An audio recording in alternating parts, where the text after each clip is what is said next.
Welcome into Hittin Hard with Jon Chuckery here on Locked On Sports Atlanta. Today on the show, we'll preview the Atlanta Braves' upcoming season, looking at FanDuel's win totals for the Atlanta Braves, and we'll give you a WrestleMania preview as WrestleMania 39 happens this weekend. It's all next. It's Hittin Hard with Jon Chuckery, Locked On Sports Atlanta. This is Hittin Hard with Jon Chuckery, part of Locked On Sports Atlanta, and it starts now.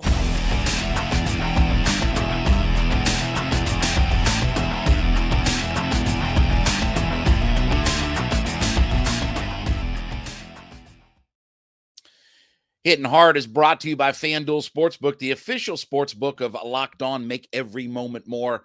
Visit FanDuel.com/LockedOn today to get started. We ask you to subscribe or follow for free on YouTube or wherever you listen to all of your podcasts. Get the latest episodes of Hittin Hard as soon as they are available.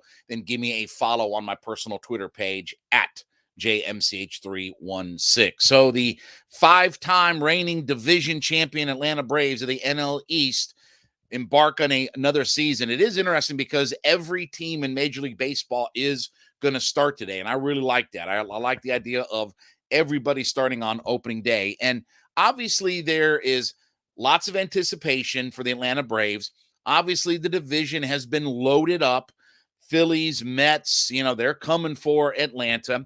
We've obviously got lots of rule changes and things like that. Pitch clocks, bigger bases, all these different things that are happening in Major League Baseball. So looking at the Braves, a couple of the things that I am really looking forward to for this team this year, okay?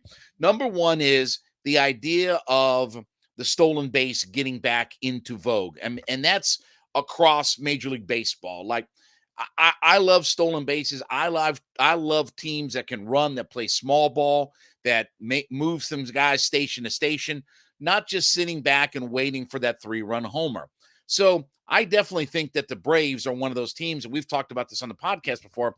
Look, the Braves could be over 100-something steals this year, and I think 128 led Major League Baseball last year.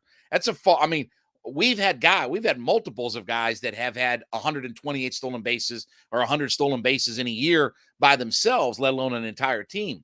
So, again, I always talk about the speed factor of the Atlanta Braves. I'm excited to see that part of it. I'm excited to see what our two young guys can do, as the rotation is a little bit different than we probably thought with Dodd, with Schuster now in the rotation.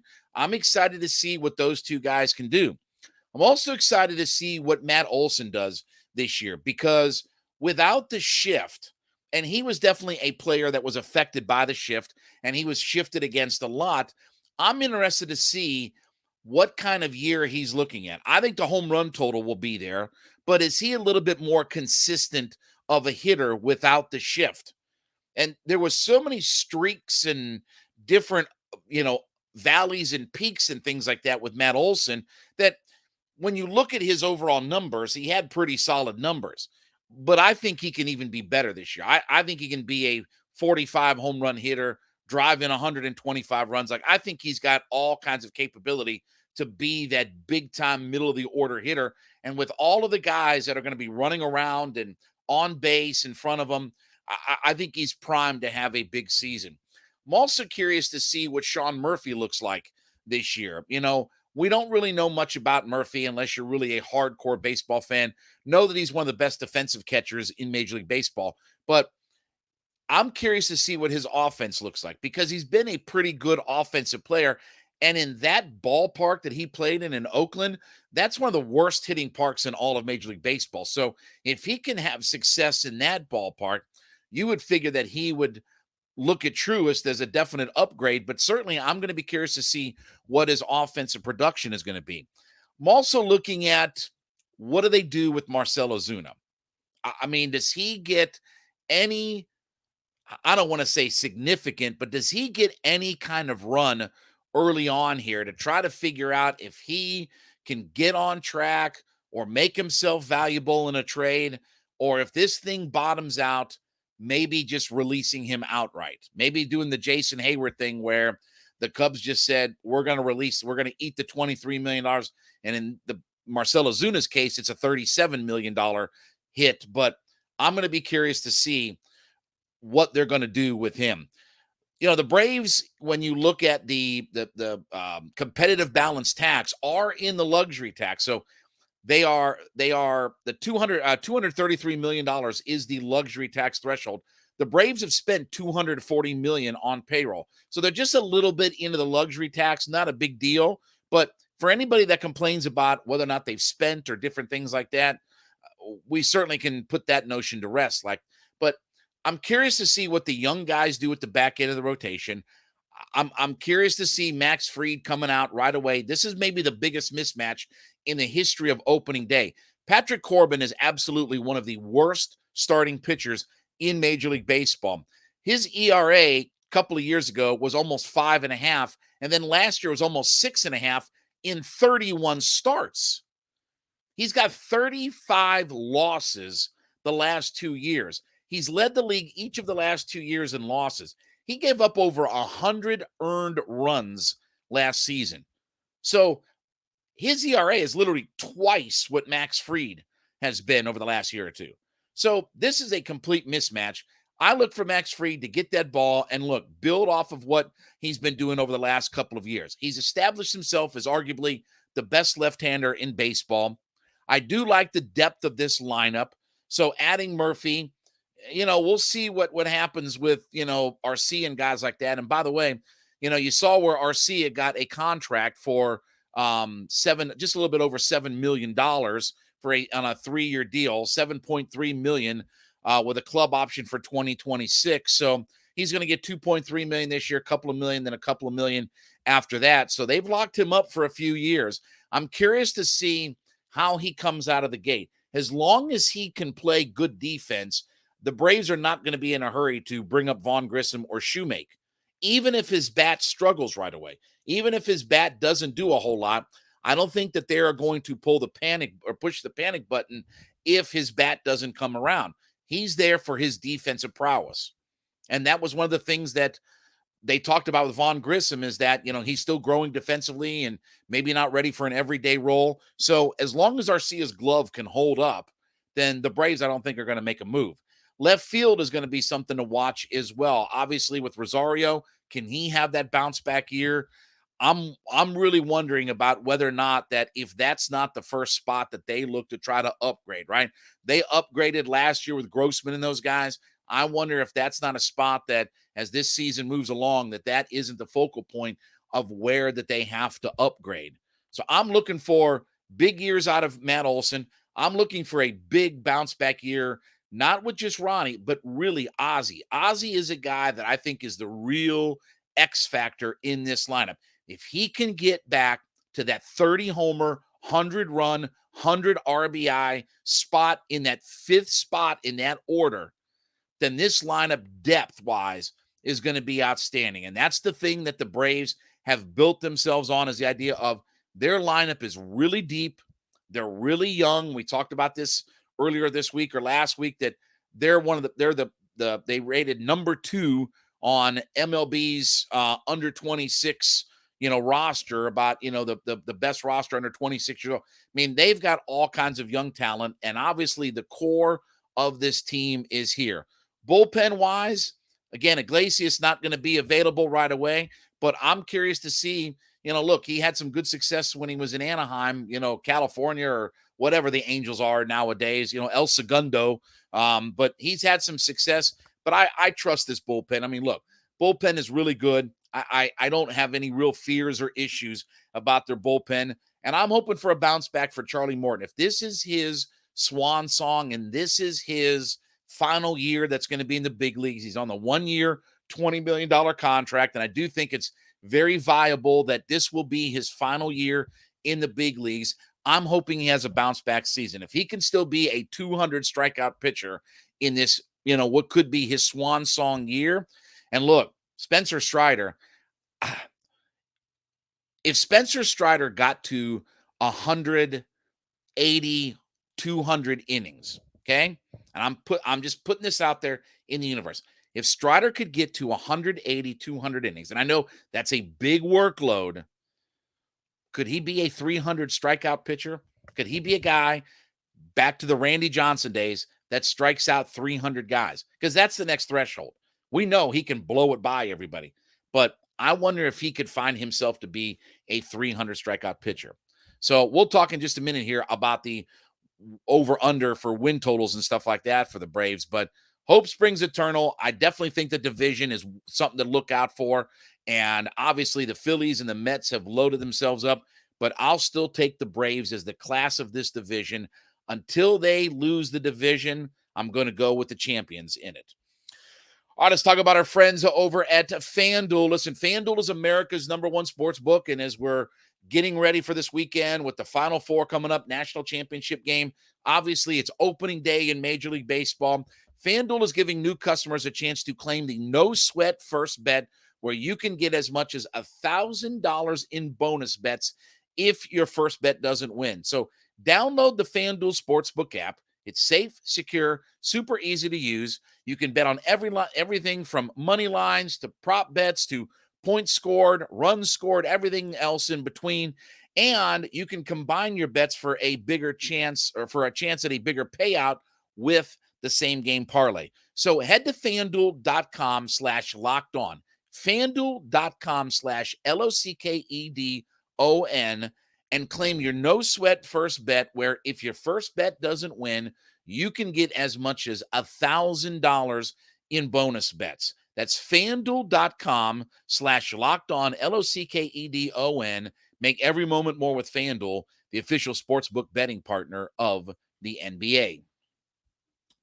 So we're looking at FanDuel's win total for the Atlanta Braves this year, and it's set at 95.5 wins. Now, if you look at the teams that have win totals above 90 games, it's the Dodgers, Astros, Braves, Mets, Padres, and Yankees. Okay, with the what I say, I think it's Philadelphia is in the 80 plus win category. So they have the Phillies at over 80 wins, but the Braves are sitting at 95.5 wins on their total. Now, I like that number. Do I think that the Braves win 101 games? No. I mean, that's a pretty stout total to be 40 games above 500. And obviously, the Phillies are a much better team. But I'd play the 95.5 in the win total. I would play that number in looking at the Braves. I still think the Braves are arguably the one or two best teams in the National League. I think the Dodgers are right there. I think it's the Dodgers and the Braves are the class of Major League Baseball. Do I trust the Mets? I mean, look, they won 101 games last year, and had the Braves not beaten them head-to-head the way that they did, the Braves wouldn't have won the division. I don't know that the Mets are another 100-win team, but the Mets will obviously be nipping on the heels, and I definitely think that Philadelphia is going to close the gap from what the Braves were last year. I think it was 13 games that the Phillies were behind Atlanta. I definitely think that part of the division closes. But if you told me I had to just get to 96 wins, and that's still 5 less wins than the Braves had before, I could definitely see that. And Terry McGurk had a comment yesterday. And look, I understand that this is, you have to say these kinds of things. But Terry McGurk talked about the idea that he thinks that this is the most talented Braves team that he's seen. Now, I don't know if it's the most talented. I'll fight anybody. That 2003 team was immensely talented. But this is a very, very good team. I think they're still a very good defensive team. I still think that they are a really deep lineup. I still think that they have some outstanding starting pitching, even if Kyle Wright is starting on the IL, even if Soroka and Anderson aren't, in the mix right away, even if Iglesias is not available right away. I still think that they're pitching. Look, when you look at Fried and Strider and Morton and the two young guys with Dodd and with Schuster, I still think that that's a formidable starting rotation. And then you've got all of these other pieces that eventually can come up once you get Kyle Wright back, if Soroka or Anderson can get on track. So their starting pitching is going to keep them in every game. And what do they do really well in modern day baseball? Their starting staff gets a lot of swings and misses. And we gave you this stat last year. We We said last year at this time that one of the stats that I was looking at was team strikeouts from a pitching standpoint, not from a batter standpoint, but I thought the Braves would set the record for strikeouts as a pitching staff last year, their team record, and they did all that. Because you've got Morton, who can be a 200 strikeout pitcher. You've got Strider, who can be 250 strikeouts. You've got Fried and Wright that can be 175, 180 strikeouts. And then you got all of the bullpen arms, right? All of the guys that are down in the bullpen that can certainly blow it all by you. So I think with the Marlins and the Nats being dreadful, and I'll just call them dreadful, I think that the Braves win total gets over the 95.5. Let me tell you, if it doesn't, if they're 91, 92, 93 wins, even if they're in that range, I think there's a real danger that another team could end up winning the division, whether that's the Mets or the Phillies. Now, again, I said I'll take the Braves over the Mets and Phillies because until I see it happen, until I see one of those two teams beat the Braves for the division over a 162-game season, then I will take the Braves every time. Until I see it, I'm not going to believe it. And as the Ghostbusters said, we are ready to believe you, but I don't believe it with the Mets and the Phillies. I don't believe that they hold up for 162 games and win the division, right? We all remember the 10.5 game lead that the Mets had and, all these different things. And then, they lost the division, not because they collapsed, but the Braves were just that good of a team. And the Braves are that deep in their lineup. They're that good in their starting staff, even without some of their pieces and parts all in place. So I would take the 95.5 and take the over on that because there's no reason why that the Braves and the Dodgers shouldn't be leading the way as far as, who's the best in the National League. I still think it's those two teams that are the cream of the crop in the NL, and then the Mets, Phillies, Padres, and the Padres will be another interesting team. Mets, Phillies, Padres, all right in that kind of step below what the Braves and Dodgers are. I think that's the cream of the crop. And then that next tier, which is not very far away, that gap is pretty small, but Phillies, Mets, and Padres, that's that next group of teams out there. So we'll see. But I would play the 95.5 win total for the Atlanta Braves on FanDuel. All right, after you make Hittin' Hard with Jon Chuckery your first listen every day, make sure you make Locked On Sports Today your second listen. The biggest stories of the day, the instant reactions, big game recaps, take of the day. Obviously, we got lots of coverage for opening day in Major League Baseball, so check them out, Spotify, Odyssey, YouTube, wherever you get all of your podcasts from. All right, WrestleMania this weekend, right? We can see the T-shirt out here. WrestleMania 39 is this weekend, and look, I am very much looking forward to this event. And obviously now WrestleMania is both a Saturday and Sunday show. And this has obviously had massive intrigue in the build-up to WrestleMania. The Bloodline story, Cody Rhodes. We gave you Cody Rhodes winning the Royal Rumble. That was pretty easy. I thought Rhea was going to win the Royal Rumble. Again, we had that too. But certainly this Bloodline story and tying in Sami Zayn and Kevin Owens and Cody Rhodes, this has been phenomenal. And this has been some of the best storytelling in 25, 30 years in wrestling. You have to go back that far to get some of the storylines that we've had this year. And, the fun thing about this is that think about how many huge pops that we've gotten this year from the WWE. They are Stone Cold Steve Austin Rock level types of pops.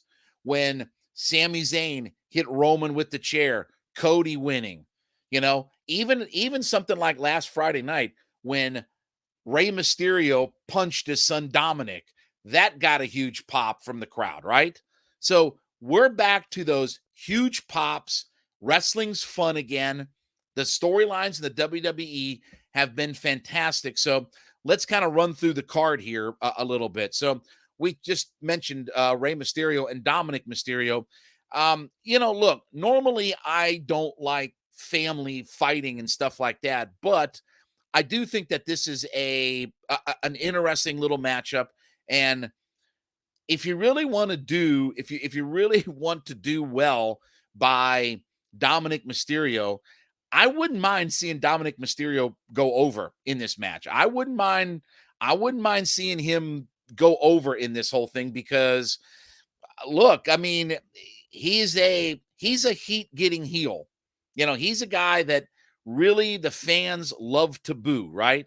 They really love to boo Dominic Mysterio. And listen, Ray's going in the Hall of Fame. He's got nothing to prove, but I wouldn't mind seeing Dominic go over in this match.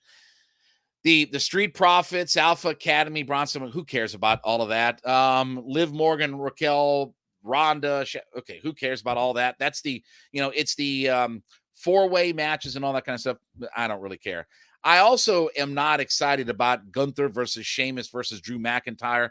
I love Gunther, and I think he's a tremendous performer, but I'm not excited about triple threat matches, especially look, the only really good triple threat match I ever saw was WrestleMania 20, where he had Shawn Michaels, Chris Benoit, and who's the other guy that I can't remember now who the third guy was in all of that. But that was one of the best triple threat matches of all time. I think Triple H, Shawn Michaels, and Chris Benoit. That was one of the best triple threat matches I've ever seen, and that was the headliner for WrestleMania 20, where Chris Benoit won the belt, and they don't really acknowledge all of that because of what happened. But anyway, I like Sheamus. I really like Drew McIntyre, and I really like Gunther. I would have much rather seen those guys in a matchup one-on-one, but I certainly think at the end of the day, it doesn't make sense to put the title on any of those two other guys with Sheamus and Drew.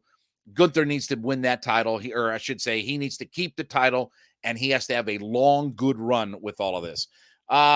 Finn Balor and Edge in the Hell in a Cell match. I'll take Edge. I mean, look, the babyface probably goes over in this situation where he's going to beat Finn, and it's the feel-good story, right? And there probably won't be any blood in a Hell in a Cell match with this company, but I guess the Demon is going to come back. If the Demon keeps getting beat, how special is the Demon anymore for Finn Balor? But I think Edge goes over in this match, and I think he ends up winning this thing. Not that anybody really truthfully cares about it. Becky Lynch, Lita, Trish Stratus. Becky and Lita are the tag team champions in the women's division against Damage Control. Look, there's no question that the baby faces are going to go over in this match. Look, Trish, Lita, Becky, they're going to win this thing. They'll get a big pop because of the nostalgia factor out there. And certainly Becky is one of the more over performers in WWE. U.S. Championship, Austin Theory versus John Cena. I believe that this is going to start night one of WrestleMania, Austin Theory versus John Cena. Look, this is a point where John Cena now can afford to put a guy like Austin Theory over. And I think that this makes the most sense for business because Austin Theory is really one of the young up-and-coming superstars in the WWE, and it would make perfect – because, look, John Cena is not going to win the title. He's not going to wrestle, right? He's only going to make an appearance here and an appearance there. He made one appearance on WWE television all of last year. So he's busy with his movies and different things like that. He's not going to make any title run with the belt, but this would be a perfect opportunity to get a boost for Austin Theory by putting over one of the all-time legends of WWE. This could do nothing but help Austin Theory by beating John Cena, and I think that that's what's going to happen in that match. Seth Rollins versus Logan Paul. Let me tell you, Logan Paul has been one of the best surprises in WWE. Yeah, he's a YouTuber, he's a boxer, whatever he is, and all these kinds of things. But that has been one of the most fun things about WWE has been when he gets in the wrestling ring. And I think he's only had 3 matches, but his match against Roman in Saudi Arabia, obviously the performance in the Royal Rumble where him and Ricochet leaped from the top rope and met each other in the middle of the ring. Look, he's all about taking these crazy bumps. And look, he's young, okay? He's got lots of bumps on his bump card, right? They always say in wrestling, you got your bump card. Okay, he's got lots of bumps available to him.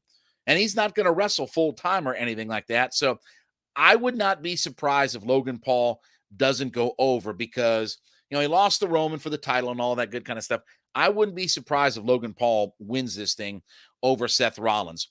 Brock Lesnar versus Omos. I mean, who cares? I mean, look, if Brock Lesnar doesn't win, there is no chance. I'll put it this way. There's a better chance of putting me over Brock Lesnar than Omos And they'll probably reform the Hurt Business, which I hope that they do.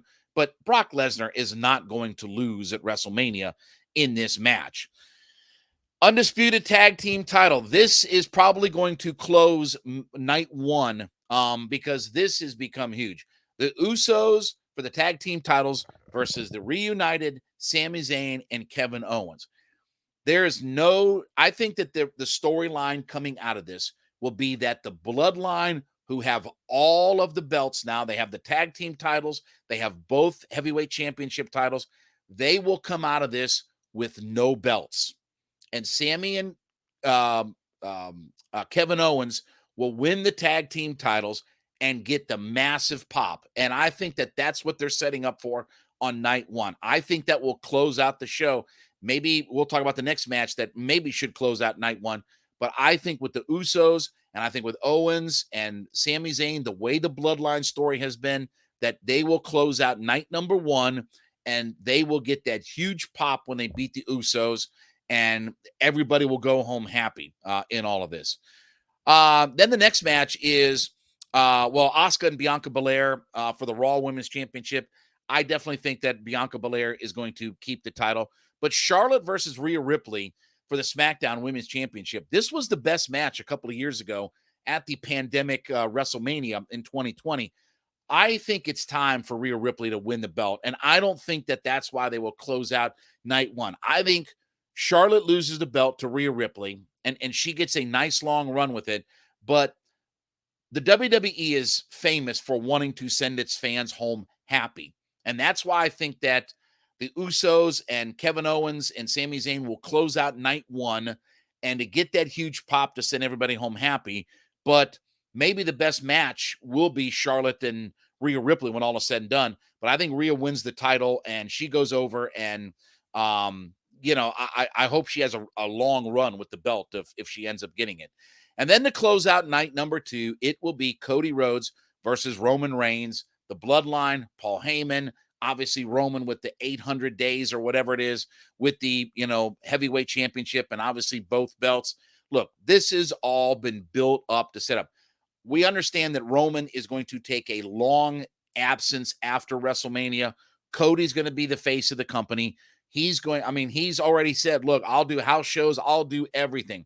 They're going to put Cody Rhodes over. He's the ultimate white meat babyface. He's going to stand up on the ring, up on the turnbuckle, and have the two belts up there as he slayed the dragon. But that's how this has to end.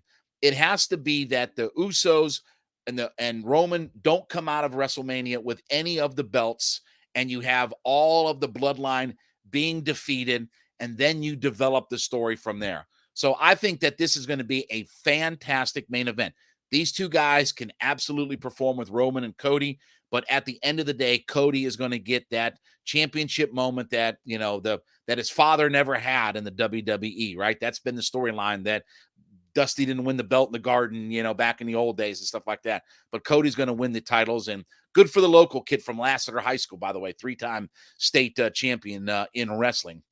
All right, well, thank you so much for making Hittin' Hard with Jon Chuckery your first listen every day. Make sure you make Locked On Sports Today your second listen. The biggest stories of the day, instant reactions, big game recaps, and the take of the day, available Odyssey, Spotify, YouTube, wherever you get your podcast from. We ask you to subscribe or follow for free on YouTube or wherever you listen to your podcast. You can get the latest episodes of Hittin' Hard as they become available to you. And then follow me on my personal Twitter page at JMCH316. We got a group show tomorrow. It's going to be me, Tanitra, and Jarvis all together tomorrow. So we will see you tomorrow. This has been Hittin' Hard with Jon Chuckery, Locked On Sports Atlanta.